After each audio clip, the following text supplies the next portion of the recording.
All right, before we get started, if folks wouldn't mind, please put in the chat your name, your organization, and maybe even where you're calling in from, zooming in from today.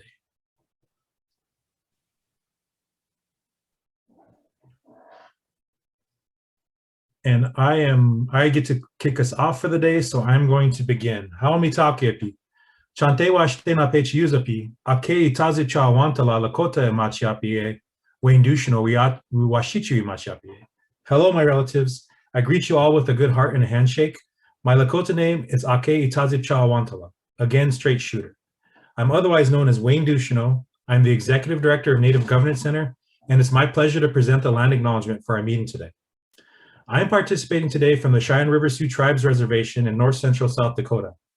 Our tribe is home to 4 bands of the Ochete Shakowin, the 7 Council Fires, more commonly known as the Great Sioux Nation. For those of you that are here calling in from Minnesota, you are on the traditional homelands of the Dakota and Anishinaabe peoples, whose creation and migration stories put them in the region for time immemorial.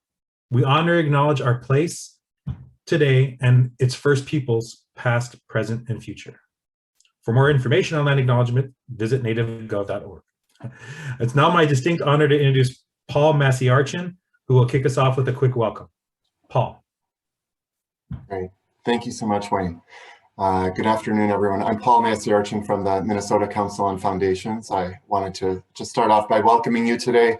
We're pleased to be working with the network of WASH and We Are Still Here in Minnesota. MCF and WASH will be hosting 4 learning sessions over the coming months. I hope you're going to be able to join us for each of these briefings. The purpose of this webinar series is to keep the importance of Native-led funding front and center. The learning series offers a space for philanthropy to build upon existing narrative change work in the region, to amplify Native-led work, and to elevate the voices of Minnesota's Indigenous people. And so now I'll turn it over to Ramona Quito Stately, the director of WashMN. Welcome, Ramona. Thank you. Hami Takuyapi. Ampetu kinde owasi. Chante washte petu zapie. Ramona Quito Stately, Emakiapie, Damakota. Hello, my relatives. I'm so excited for this webinar today and to be able to share information with everyone here. So thank you. My name is Ramona Quito Stately, and I'm an enrolled member of the Santee Dakota Nation, who currently live in exile from our homeland, Minnesota, Makoche. I am the project director of We Are Still Here, Minnesota, whose mission is to spotlight and make visible Native peoples and their governments in Minnesota today, because we are still here. And we do this by challenging false narratives, replacing fiction with facts, and finding solutions for issues that impact the Native American community today. We braid the strengths of established networks of people and organizations, Native-led organizations and allies, in the area of philanthropy, K-12 education, governance and policy, and media pop culture. So today's webinar, coordinated by the We Are Still Here Philanthropy Task Force, will help ground foundations on the importance of narrative change. So I want to thank our co-chairs today, Joanne Stately and Sarah Hernandez, for this coordination effort. I wanted just to start by saying that in order to really create good, strong narrative change, we have to look at the state. And thanks to the Reclaiming Native Truth national research that's never been done before, we know that some states are in better positions to actually move forward with narrative change. So in our state, some of the prime organizations that we have already in place is the Minnesota Indian Affairs Council. And that was created in 1963 to provide a liaison between the government of Minnesota and Indian tribes today, which really shows that working government to government relationships between the tribes and our state. We also have the Tribal Nations Education Committee that was created in 2007 to advocate for American Indian students in all areas of education. But since then, they've also taken on a stronger role in our state to do tribal state relations training for people within our state government who are making really important decisions about Native people without really understanding the concepts of sovereignty and nation-to-nation relationships. And of course, you all know that we have Lieutenant Governor-elect, or Governor Peggy Flanagan as our Lieutenant Governor in our state. So we do have a lot of different areas covered where we feel like making good, strong narrative change. We have already created a good foundation over many years. One of the important things that we have regarding narrative change and educating public is this permanent exhibit in the state capitol. It is super important because we're really looking at the nation-to-nation relationship and what sovereignty means. So our approach for advocating for social change is through a desired-based framework. So damage-centered research, which is research that attempts to spark change for certain groups of people by documenting their suffering, ironically reinforces stereotypes of brokenness.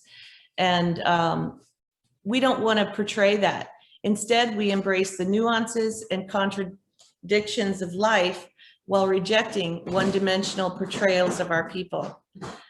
A key component of this framework is survivance. So Gerald Visner discusses a concept that underscores a Native sense of present, the motion of sovereignty, and the will to resist dominance.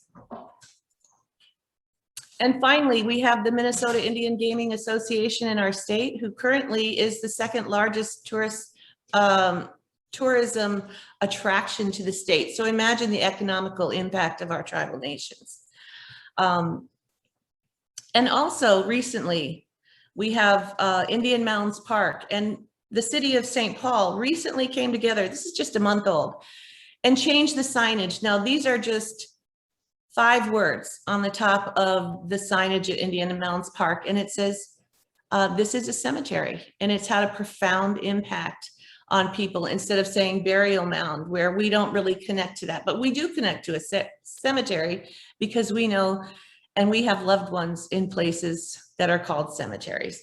So finally, from the research that we have seen, Reclaiming Native Truth, we know that 87% of states do not mention Native Americans. And so what happens there is those beautiful Wakanyaja, our beautiful young children, when there's no representation of Native people, they fill in the blanks. You know, that's how our brain works. And so rather than having a lesson in our 5th and 6th grade classes that doesn't really explain what happened in our state in the 12,000 years of the Dakota people, we need to tell the story more accurately. And this is exactly the book, the newest book that they see is The Land Changes Hands. And there's much more to that. So thank you. I'm going to let that stop there and have Wayne introduce Crystal. Thank you. Thank you, Ramona. I'm waiting for the drum roll. Oh, wait, what's that? I'm hearing we won't have a drum roll. So it's my distinct honor. I get to introduce my great friend, Crystal Echohawk, who is the founder and CEO of Illuminative. Through her company, for her other company, Echohawk Consulting, Crystal helped to design and implement the strategy, a research strategy around the Reclaiming Native Truth project. The project was completed back in June 2018, and which then saw a follow of the national release of research findings, which have been widely recognized as groundbreaking. Through the vehicle of Illuminative, Crystal works with a respected team of Native artists and thought leaders in pop culture, media, and social justice to advance new narratives for Indian country. In partnership with Native communities and allies that can transform hearts and minds and dismantle the invisibility, erasure, and toxic narratives that impact Native peoples today. Again, let's please welcome Crystal Echohawk to the stage. Thank you so much, Wayne, and to all the organizers to Watch Minnesota and the Minnesota Council on Foundations. Thank you so much. for inviting me to spend the next 20-25 minutes with you. And I, want to preface, I'm a citizen of the Pawnee Nation of Oklahoma, but, I really count Minnesota as one of my other homes. I lived there for 5 years. My daughter is Lower Sioux and Red Lake Ojibwe. And so it's a really special place to me. And I'm just, so excited about this work. And as Ramona had said, there are certain states I think that are better positioned to really advance narrative change in very meaningful and deep ways for Native peoples. And I have always believed that Minnesota is one of those places where there's an abundance of opportunity. So to kind of jump in, it was exactly 3 years ago last week that we published the Reclaiming Native Truth research, and that we founded Illuminative, which, Illuminative is a national Native woman-led racial and social justice organization.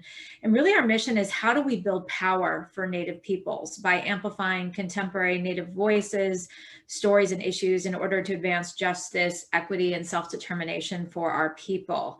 And we are at our core, and our DNA is the research, the Reclaiming Native Truth research, which I'll walk you through pretty quickly. But really, as we look at the role, narrative change is a tactic, right? Narrative and cultural strategy is a tactic for how we really move hearts and minds in order to, to build power for Native peoples, right? Narrative change is not an end in itself. It's a tactic about how we really advance justice and equity for Native peoples. So over the course of the next few minutes, I'm going to walk you through the research. I'm going to give you some examples of what narrative change looks like and some of the work that Illuminative's done over the last couple of years, and then really focus on what, my recommendations and what my hopes are, and when we think about the opportunities for investment in Minnesota. So Reclaiming Native Truth was a $3.3 million research project, and it was the first of its kind that really looked at how do we map what the dominant narratives and perceptions that the American public and key institutions hold about Native Americans. Why do they hold those perceptions? Where do they come from? And how do they affect the way that Native peoples are treated in this country, across society, but also in key places like courts and the Congress and media and entertainment. And so our top finding that we found was that really invisibility is the greatest threat to Native peoples when we look at this. And next slide. And what we, and I think for a lot of Native peoples, people are like, you spent over $3 million to figure out we're invisible, because I think if you ask any Native people, we constantly feel that every day, right? Whether when we turn on the TV or we read the news, or we often sit at meetings and tables and different things, we usually are the only person in the room, or 9 times out of 10, we often are left out of those conversations. But what was important about the research is that we were actually able to figure out that an erasure of Native peoples is very much about big systems, right, that are both perpetuating and institutionalizing the erasure of Native peoples. And so when we look at the role of K through 12 education, media, pop culture, entertainment, and even government, right, when we kind of dive into these very big systems in our country, we began to understand that there's some very big characteristics and I think oftentimes some level of intentionality, or definitely some implicit bias that really creates erasure, which is very harmful for Native peoples. Next slide. So as Ramona had pointed out, this was research done right before Reclaiming Native Truth by Professor Sarah Shears, but she found that 87% of the schools in the country don't teach about Native Americans past 1900. So effectively what that means is that generation after generation of students coming out of the K through 12 system are almost conditioned to think that Native Americans do not exist in the present day, right? And usually their last sort of data point might be probably middle school, right? And it was probably 1890, Wounded Knee, and it's sort of this very narrow view of Northern Plains, probably, right? Usually the Lakota that they'll learn about, and that's it. And so really, they don't learn about Native Americans past 1900. So if you think about it, most students, American students, don't know that tribes are sovereign tribal nations, right? They don't learn about them in government class. They don't understand that we are part of, when we think about government from local, state, federal, that tribal is part of that. That's why when we think about instances of narrative change, if you notice now, when the Biden administration, for example, when you see anything they're addressing from the podium now, tribes are actually now included in that listing. That's a form of narrative change. And that is actually relatively new, because the majority, as we see here as a culprit, K through 12 education really just teaches people that we don't exist anymore. And that what little history is being taught in those schools is not history written by Native peoples. It's not from our viewpoint. It's really history written by the conqueror. And so you kind of get these types of narratives that really begin to kind of, like I saw that slide where, you know, it just kind of gently, you know, land was acquired, it transferred hands, without talking about the brutality, the genocide, the things that really drove that, right? Or we have these nice notions of manifest destiny, things that were destined, and that it's very convenient for history to kind of fade to black for Native Americans in 1900. Because then we don't have to contend with the ugliness of what forced removal, genocide, and the other tactics that the United States government used to move us off our lands. But the majority of American students are absolutely ignorant because of the system, not because of anything that's wrong with those students. It's the system, right, that really conditions people to think that we don't exist anymore. Next slide. And so we also then begin to look at another big system around media and entertainment. And, you know, this is always a statistic, you know, when this first was a baseline for us, but to see that 95% of people, when they Google, type in Native American, that those images again come up before 1900, and they're typically men, right? That's changed within the last few years, and we're really looking at new studies sort of in motion, but since, you know, the election of, you know, the first two Native American women to Congress, you know, Deb Haaland and Sharice Davids, to the election of Lieutenant Governor Flanagan, to now Secretary Haaland as cabinet secretary, that's starting to change.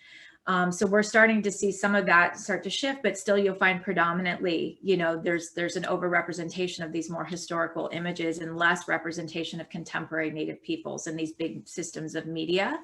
And the same thing when you look at that representation in TV and film. This research was done in 2015. Nielsen did a more recent survey at the end of 2020 and found that that number had not moved in 4 years. So it's interesting to see. I mean, it's just a sliver. And when you look at it in relationship to how big our population is vis-a-vis other populations like the LGBTQ population, which actually percentage-wise has a similar, if not a little bit smaller percentage of Native Americans, yet they have a far greater representation in media and entertainment. So when you look at parity in relation to population, you know, we don't have good representation, and what little representation ekes through in TV and film up until very recently was, you know, a lot of tropes and stereotypes about Native Americans as being sort of broken and pitiful, or we're alcoholics. 9 times out of 10, when you see a Native American woman depicted on the screen, she's actually being assaulted. And there's studies that show that the majority of those Native women characters actually don't live to the end of the film, right? And so there's real problems when we look at the issues of representation there. Next slide. And this is some of another big body of the Reclaiming Native Truth research led by the Pipestone Law Practice, where they went out and did over 45 interviews with federal judges, federal law clerks, members of Congress, political appointees in the White House and different branches of the administration at the time. And really, you know, this is just a slice of some of it, but this was some of the more disturbing research, you know, to see that the majority of federal judges that we were able to interview had not taken a federal Indian law course. And so the best way to kind of think about that is imagine a federal court judge, you know, presiding over a case that's around contract law, big companies, right? You know, dealing with that, but yet that judge had never taken business or contract law, right? But yet they're presiding and making decisions. That's what tribes and Native peoples are facing in terms of that jurisdictional issue, you know, or the jurisdiction that the, you know, federal courts have over tribes. With so many of the federal judges have little to no experience in federal Indian law, and you can see that there's this kind of inherent bias that starts to show up, where, you know, you have one judge say that, you know, viewed, you know, tribes calling themselves nations as sort of puffing themselves up. Or we had another judge note that he found federal Indian law, which is an entire body of law, right? Tribal sovereignty is really recognized within the Constitution and all of that, but really found it to be irrational and nonsensical. So we really got a sense of how much bias a lot of these judges and their law clerks are coming into, or just a lack of information and knowledge. We also found through our research, in discussions with members of Congress and political appointees, that the issue of invisibility is a big one across the government. And there's just such a fundamental lack of understanding. And I think oftentimes what we find, the problem with invisibility is that it's out of sight, out of mind.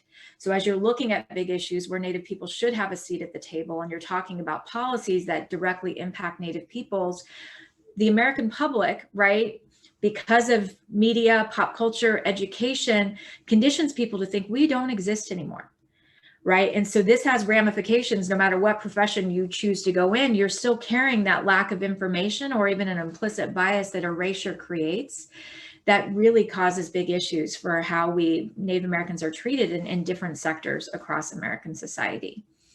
Next slide. And so what we found through our polling is that nearly 80% of Americans know little to nothing about Native Americans. And so again, that goes back to these big systems, right, that are really perpetuating erasure. And that's why you see those big numbers. And there's a significant portion of that aren't sure if we still exist. And that is particularly for anybody that doesn't live near a reservation area, right? Or they likely don't think they know a Native American. So we really find that this is pretty predominant in places, for example, along like the East Coast, for example, or like places like Texas, other big geographic areas that aren't in close proximity to, to where tribes are. And we also found that 72% of Americans rarely or never encounter information about Native Americans. So you can start to see how all of these are all different studies, right? But they all started telling us the same thing, right? That erasure of Native peoples really shows up in very significant ways. Ooh, sorry, the slides are going crazy there. But if I could go back to the slide I was just talking about, but what we found in working with social scientists is that erasure, invisibility, what it serves to do is it dehumanizes Native peoples in the minds of Americans. And what we found even through one study that Dr. Stephanie Freiberg of the University of Michigan led, that out of those surveyed, they found that only 60% of those polled really thought of Native Americans as fully human. And when you think about someone as being less than human, right, it's really easy to demonize them. It's very easy to perpetuate crimes. It's very easy to not have justice for people that we see as less than human. And when I really look at this, I think the issue of missing and murdered Indigenous women, to me, that is like the height of the consequences of invisibility and erasure in this country, right? And so it begins to understand.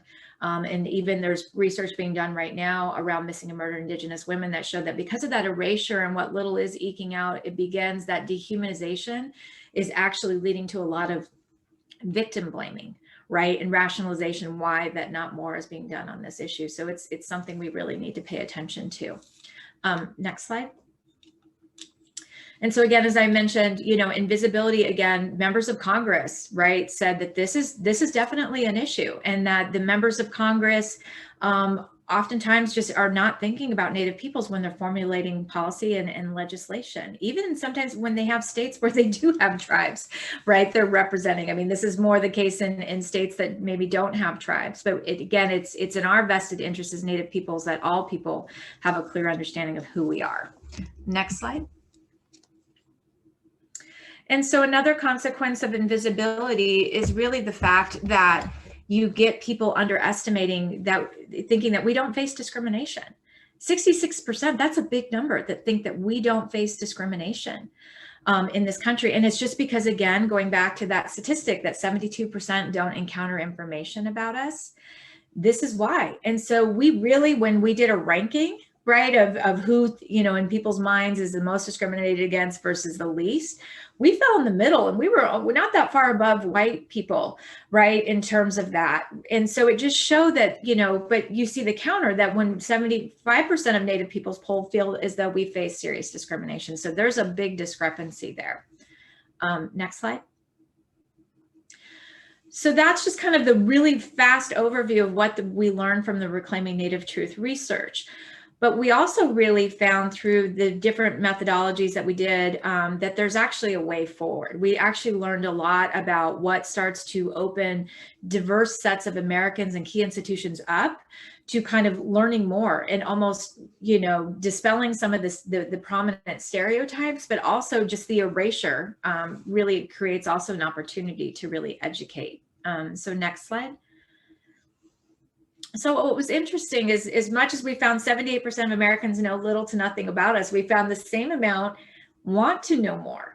That's a very big number. And we actually found in talking with people, people expressed a lot of frustration that they didn't learn more about Native peoples in school. And certainly generations of parents that are like frustrated that they know that their kids aren't learning. We actually found that the majority of teachers that we polled in K through 12 education know that, for example, Native American history is the worst subject they teach because they just don't have good resources.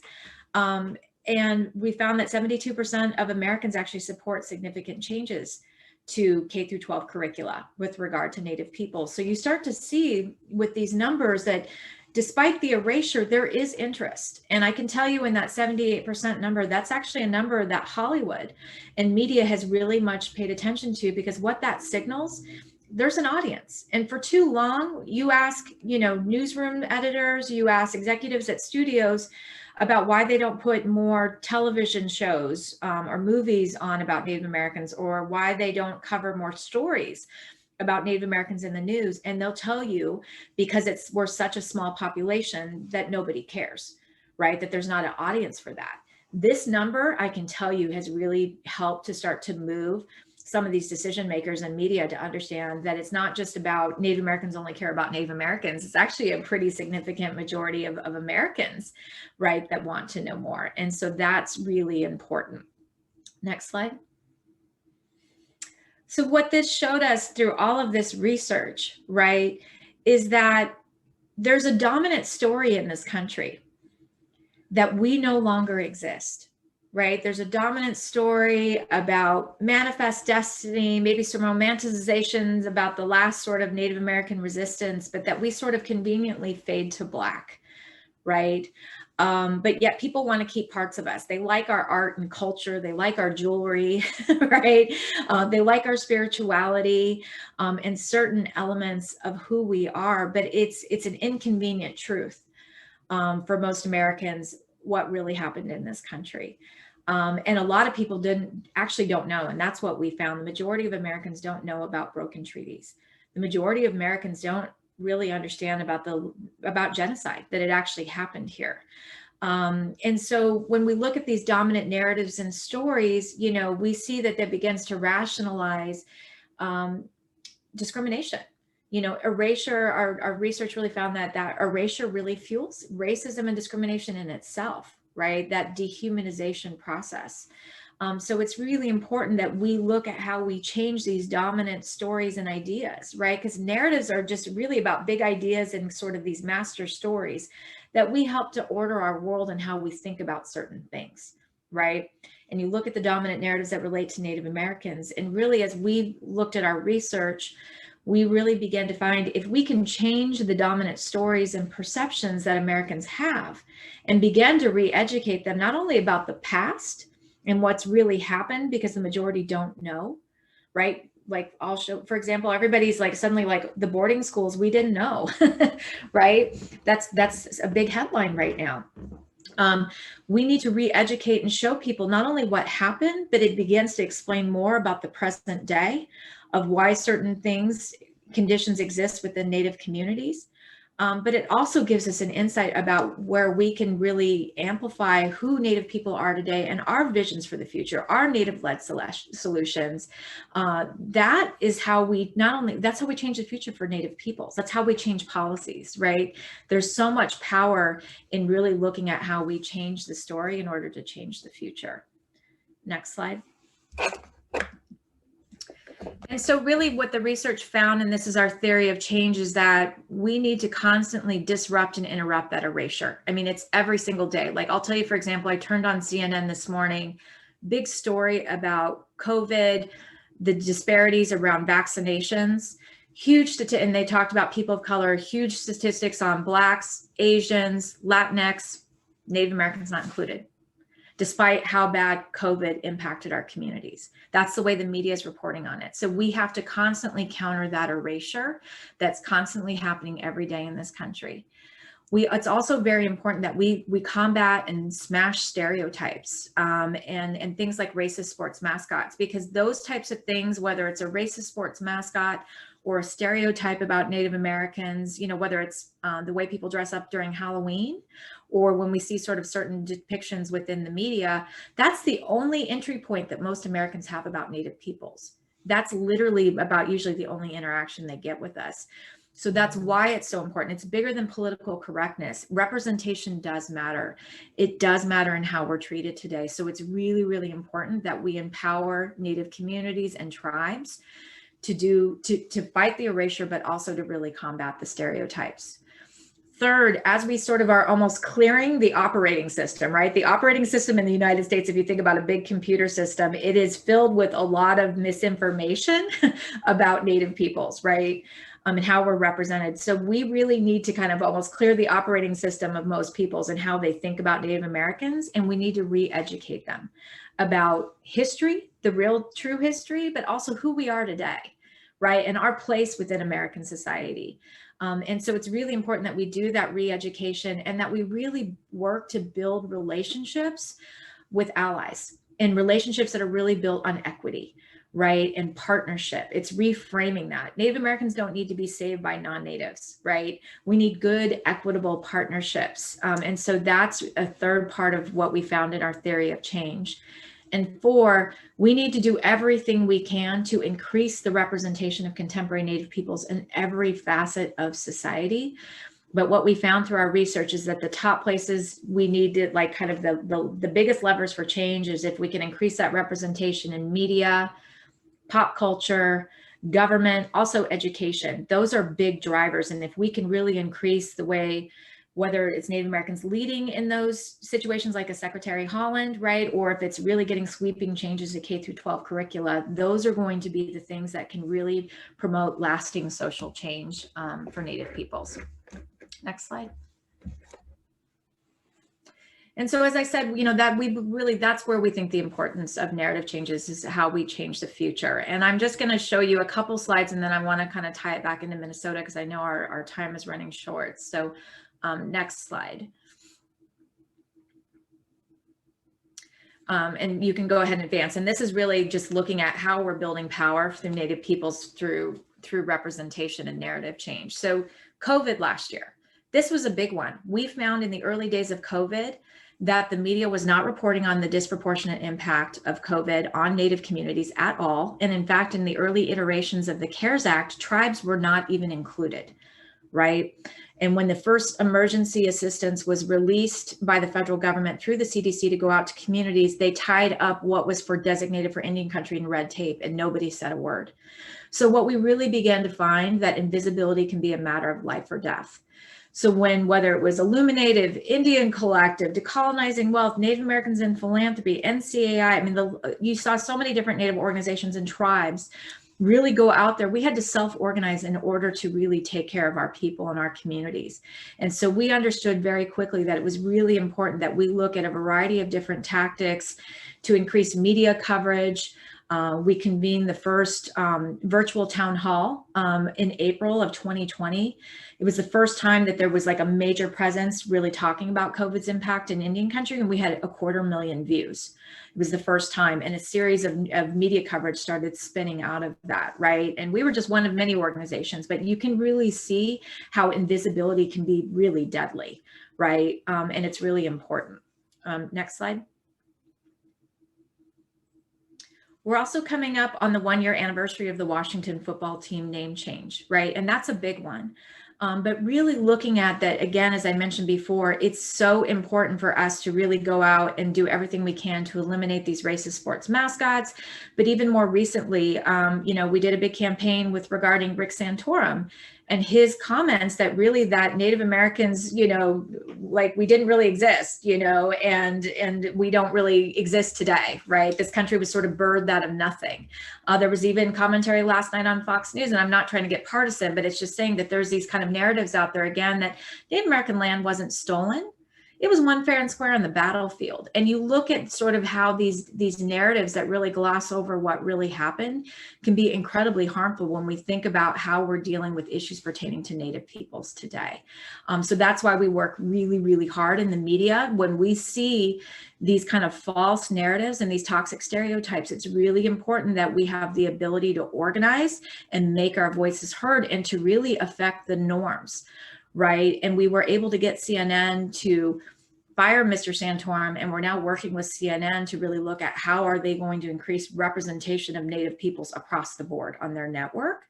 And so that's the important work that needs to continue to happen, not only with regard to CNN, but across all media, or when we look at things like sports mascots, right? It's incredibly important. Next slide. And we're in an incredible moment when we look at narrative change, when we think about what's going on in the media. I mean, Rutherford Falls, if you guys haven't seen it, make sure you have your Peacock subscription. But this is the first Native American run comedy. The showrunner is Navajo. Her name is Sierra Ornelas Teller. Half of the writer's room was Native American. Janice Schmieding, the co-star opposite Ed Helms, is Lakota.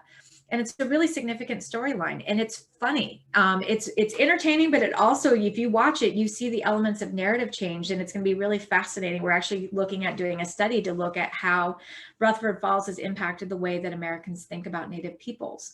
You know, we've now, through the success of some of our Illuminative board members and team members, the Academy Awards, right, is now starting to institutionalize a practice where every year they're going to start doing land acknowledgement. So Taika Waititi, when he won his Oscar a couple of years ago, was the first to deliver land acknowledgement, and they did it again this year, right? So again, that's putting presence of Native Americans back out there.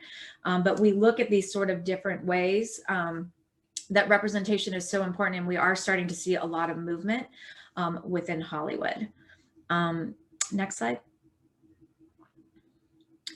Natives Vote 2020. I mean, again, this is like another example of narrative change, because predominantly what a lot of people think is that the Native American vote is too small to matter, that Native Americans don't vote, that we're apathetic. But actually, we found through our research that more than 70% of Native Americans reported voting in the 2018 election. And we saw that, you know, by doing some of that narrative change work about how engaged Native peoples were, right, and how important this election was and how important our voices were, you start to see that those are factors in looking at the Native American vote had a significant impact on the 2020 election, right? But it was also starting to re-educate people investing in civic engagement and voter mobilization to understand that you need to start investing in Native-led organizations and tribes and communities to mobilize and ensure that their voters have access as well. So that's an element of narrative change. Next slide. This is the final thing, and then I'll kind of wrap up, but I think this is an important one. Part of the story behind Secretary Haaland being nominated and confirmed was the organizing work that went on behind the scenes with Native organizations and tribes, right? And we were part of that group that really convened behind the scenes to look at how we could all collectively work together to push narratives across social media, in the media, and also get people to sign on to support Secretary Haaland's nomination. And so there was a broad coalition of Native organizations and tribes and different people who really came together to really push these big waves across media and social media that, really enlisted on a mass scale. Most Americans knowing about Deb Haaland, right, and really supporting her confirmation.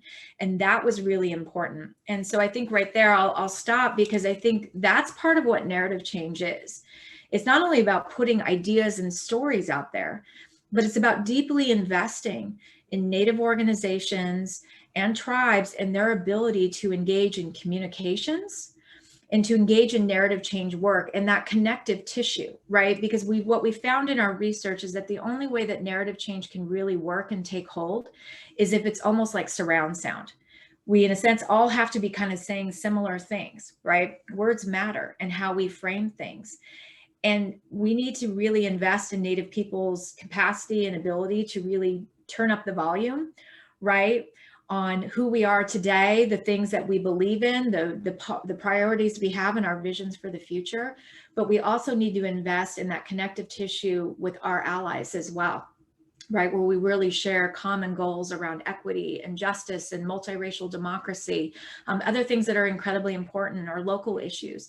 And the more that we can invest in that connective tissue and that surround sound is really where we start to see big changes happening. And so I guess in my final words, when I think about Minnesota, I think, there's such an abundance of opportunity in Minnesota. Ramona was sharing with me, some of the things that have recently been published about that Minnesota paradox, right, as well. But there's also clearly a lot of inequities, a lot of disparities in Minnesota as well. And so what that's going to take, it's not going to be 1, 2, 3, or even 4 Native organizations or tribes that can really help to shift the way that Minnesotans and the country think about Native peoples.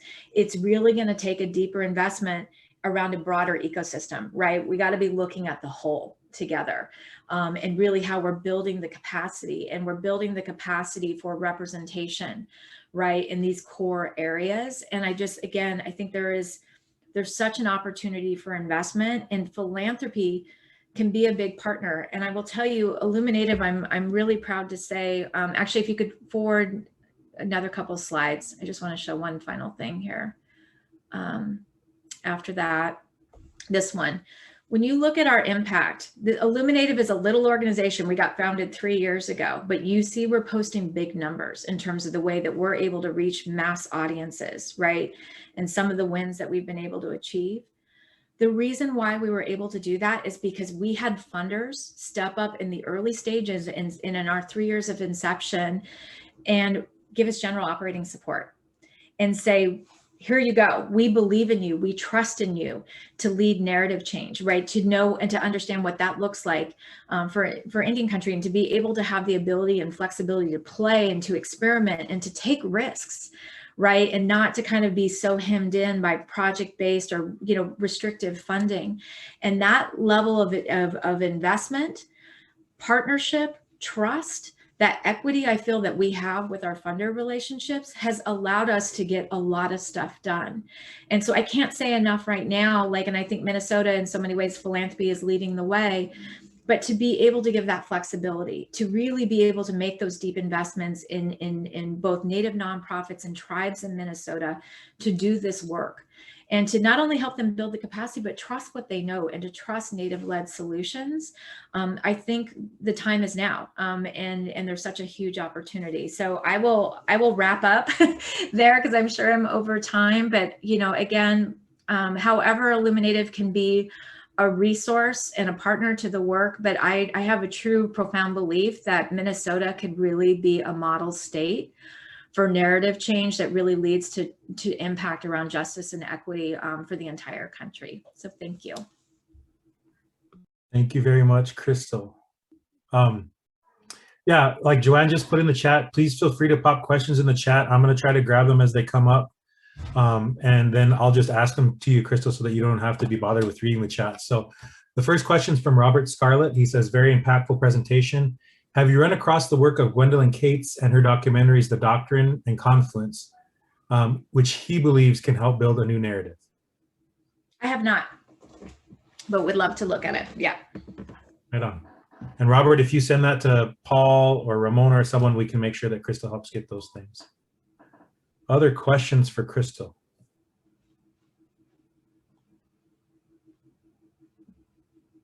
Maybe as people are pondering, I want to relate a story directly to what Crystal talked about, trusting and investing in tribes and Native nonprofits here. So, and if this is me tooting my own horn, I apologize in advance, but in a partnership with the Minnesota Council Foundation around census work this year, Native Governance Center was able to get resources to the Red Lake Nation. And in the span of 3 weeks in September, so in September 7th, we got a call for assistance.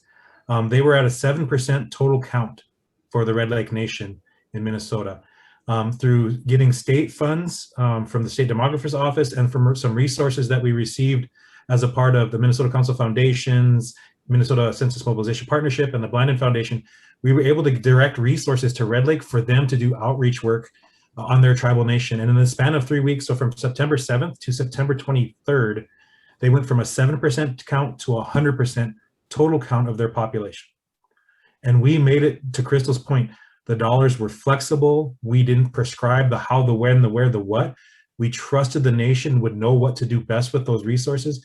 And if you all recall, Minnesota retained its 8th congressional seat by 89 people, right? And so I'm not saying there was a lot of great organization work done across the state of Minnesota through all sorts of populations that were historically undercounted. But in that one example with Red Lake going from 7% to 100% account, I like to argue that through the great work of the MCMP, the state, MCF, NGC, all the partners, like we were able to help secure that 8th seat for the Minnesota. So just directly to Crystal's point about the importance of resourcing directly. Yeah, definitely. And I think, again, just really want to make the point, like philanthropy has just an incredible opportunity and role to play, right? But again, with those flexible big dollars, but there's a lot of research out there that shows that culture change, right, precedes policy change. So one of the greatest examples, people look back and there's been case studies done, like when Ellen, that show first came out and Ellen came out, right? And you began to see an increase of representation in TV around LGBTQ folks. And then you began to see how it built support. And people actually, the research shows that really begins to track and lead to eventually where in 2015, you have marriage equality passing, right? You began to see things start to shift. So that's why, like, doing these deep investments and looking at different ways, right? Like around arts, media, and culture to increase that contemporary representation of Native peoples in Minnesota, right? As you look at these they relate to policy, and oftentimes we sort of silo those things out. But especially right now, when we're in such a polarized and divided country, art, culture, media, and that kind of storytelling actually is a great way to kind of come at people than just sort of preaching at them in a policy standpoint, because everybody's so divided right now. So I think that is just a really important opportunity to just really, for Minnesotans to really hear directly from Native peoples about who we are, and not only the tragedies and the horrible things and the injustices that are still happening, but to really counterbalance the stories of the great things that Minnesota tribes and Native nonprofits and communities are doing. That's really, I think there needs to be more investment in uplifting that kind of storytelling on a mass scale to audiences in the state and across the country. Thank you, Crystal. Another question from the chat. Gina DiMaggio asks, has philanthropic funding to support COVID-19 relief been equitably allocated to Native communities, or do we continue seeing a widening disparity gap there? Do you have any thoughts on that question? I think there is a disparity gap. I mean, really, like when I wake up every day and you think about it, like major news story, yet Native Americans aren't even a statistic in there. And it makes me wonder, right? Like, because funders read data, like data is what drives funding decisions. So if we're not being included in data, which is continuously a problem, despite everybody saw what happened at Navajo, right? Unfortunately, usually Navajo is the only thing that point of reference. That's the issue. And a lot of states are actually erasing Native peoples out of their COVID data. So there is a disparity there. I mean, there's a handful of foundations that have made really big investments in COVID relief, like I think about MacArthur, for example, and other foundations. But I think disproportionately that investment is not there, and we really need to be focused. The Delta variant, I'll tell you right now, we're working on a new vaccine campaign right now. We still have some real issues, particularly in rural areas, with vaccine hesitancy. The Delta variant is deadly. It is really starting to surge and take off again. And those are the things we need to be taking mindful of. But I think there's a new study coming out from Dr. Freiberg that is actually being presented this week to the White House and Congress. And I just got briefed this morning by her that she said the report, they polled 8,500 Native Americans. And she said out of other communities of color, our stats around mental health were the most dire in terms of PTSD, suicidal ideation, depression, anxiety. We also found that families making $45,000 or less have been the most dramatically impacted across the board. And so we have a COVID report that's available on our website. There's a lot of that information. This report that I just mentioned that's going in front of Congress, it's going to be public soon. But this is something I really ask funders to pay attention to in terms of those recovery efforts, and that we're not done with COVID, and we need to do more in terms of investing in native-led solutions on both recovery, but also still on sort of the mitigation prevention side as well. Another question from the chat, Crystal. Jen Racho asks, have you seen successful examples of how to accelerate narrative change within state and local governments? Yeah, I mean, I think that everything from when states, finally, see those resolutions, whether it's the city council level or state level around Indigenous Peoples Day, or these kind of proclamations when you look at, for example, the state of California, Governor Newsom issuing an apology, or Los Angeles now looking at apologizing for what, the genocide and what happened there to the, Native peoples within that area. And you really begin to look at these sort of commitments about apologies are the first step, but then where the rubber's got to meet the road in terms of what does that really look like to begin to do some level of reconciliation? What does that look like in terms of levels of policy change to really begin to address the inequities and the things that have happened and the disparities that Native Americans face? And I think more and more, we're starting to see more and more states come online, whether it's Colorado that recently banned mascots, and there's actually teeth to it. There's a financial penalty. So there's a growing wave. We're definitely seeing a lot of momentum beginning to happen. A couple more questions real quick. Joanne asks, Joanne Staley, can you give examples of how corporations have been able to leverage narrative change? I'm more cynical about corporations, right? Because it seems like when it's convenient, right? I think that was a big discussion around Pride Month, right? Everybody's great about their rainbow colors, but what does that really mean? I think corporations really have a lot more work to do. And I think a lot of them made big pronouncements following George Floyd's murder, everything last summer. But I think a lot of the research shows that out of the pulling a number, it was like $500 billion worth of pledges that a small percentage point, right, had actually been committed. And the majority of those weren't about Native peoples, right? Those commitments really only largely pertain to Black Americans. And so in terms of Native Americans, there's so much more for corporations to be doing, but we're also starting to see that corporations are starting to get a little bit more hip to the game, that they can't get away with some of the things that we've done. But I definitely think that there's a big call to action to do more work there. And then we have time for just a couple more. Pamela Nippold asks, first she says, thank you for sharing research and drawing connection to the Minnesota. For that context, she feels illuminative work is very impactful. How can philanthropy play a role in this movement beyond the important funding that you mentioned? I think a big part of it is it's looking at those structural systems, right? It's about funding, but it's, one of the biggest calls to action is we need to see more foundations stepping up and creating board roles for Native Americans. We need to see every aspect, every tier of philanthropy has good representation of Native peoples. And I think oftentimes there's this false perception within philanthropy that Native Americans can only work on Native American issues. That's not the case, right? We're smart, we're qualified, we care about all human beings, right? And so it's really looking at when we are facing big problems of recovery from COVID, right? I mean, we haven't seen anything like this in our lifetimes.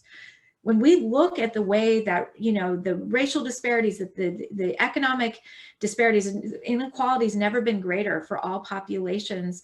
Native Americans need to have a seat at that table as we think about these collective solutions as well. So I really think that when we look at that, it's time for philanthropy to really look at its longstanding roots of where a lot of the wealth that philanthropy has accumulated was from stolen Indigenous lands and those types of resources. How do we begin to reset foundations in philanthropy? If we're really committed to social change and to justice, we fundamentally have to look at how we're changing those systems of power. And so I think there's a big opportunity there. Thanks, Crystal. And I know we're right at time.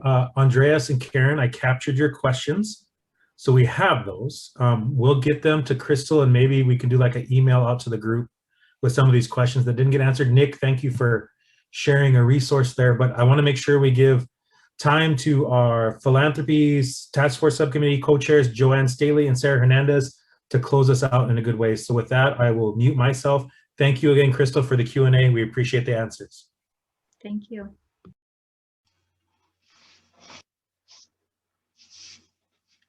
Yeah, thank you. Go ahead, Joanne. Okay, thanks, Sarah.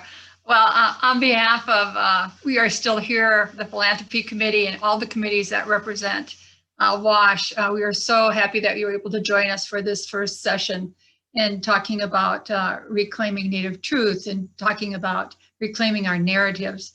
I want to thank again our partnership with the Minnesota Council on Foundations and helping to put this on and to seeing the resounding response. I think I counted 48 people had initially signed in. I'm not sure how many still are here. So that gives us great inspiration to continue and to bring more of these issues forward.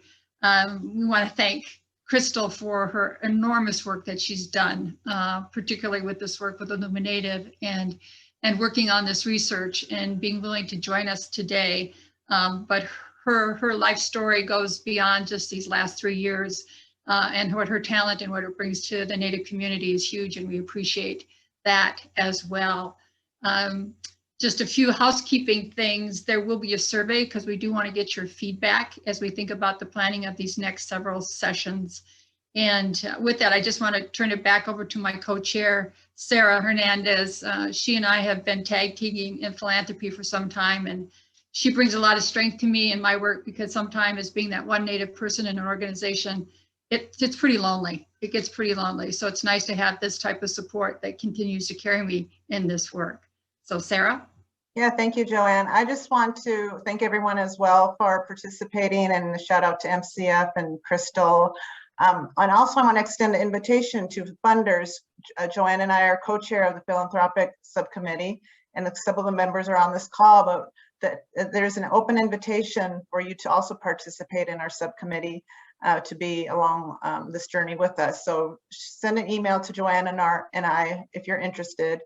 And we have a couple of interesting sessions penciled in about, and one is around holding ourselves accountable, funders accountable for supporting Native-led work in Minnesota.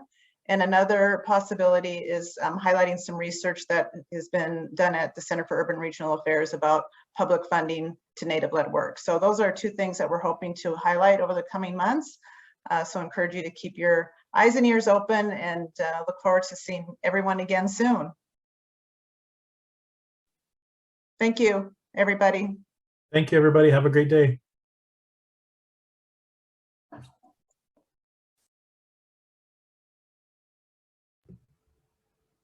Thank you so much. I hope that was okay.